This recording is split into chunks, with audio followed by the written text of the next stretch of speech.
বৃহস্পতিবার রাতে এই ঘটনাকে কেন্দ্র করে তীব্র চাঞ্চল্য তৈরি হয় গাজলের শিক্ষকপল্লী এলাকায়।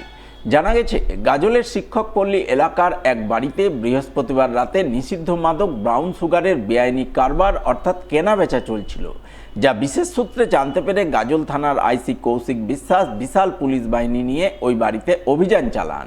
পুলিশের সেই অভিযানে নিষিদ্ধ মাদকের বেআইনি কারবারের পর্দাফাশ হয়।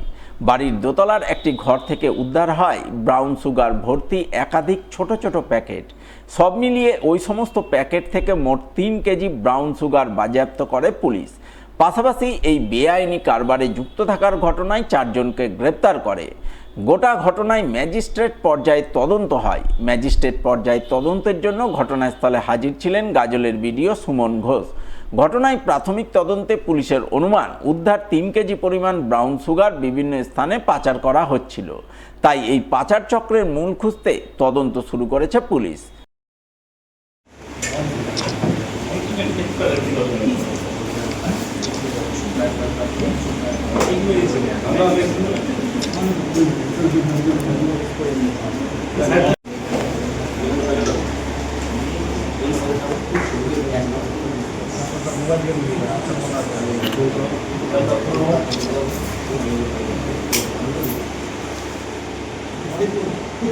সিং, বাবার নাম সুরেশ সিং, চিদামারা, বাগদাপাড়া, ফারাক্কা, মুর্শিদাবাদ। ওনাকেও একই নোটিশ দেওয়া হচ্ছে।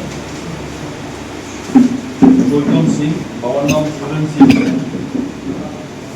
ওই একই আমরা 3 ভাই আছেন, 3 ভাই, এবং তার সঙ্গে সোনু কুমার, বাবার নাম হচ্ছে হিরালাল রাম, ভিলেজ গোসালা চক,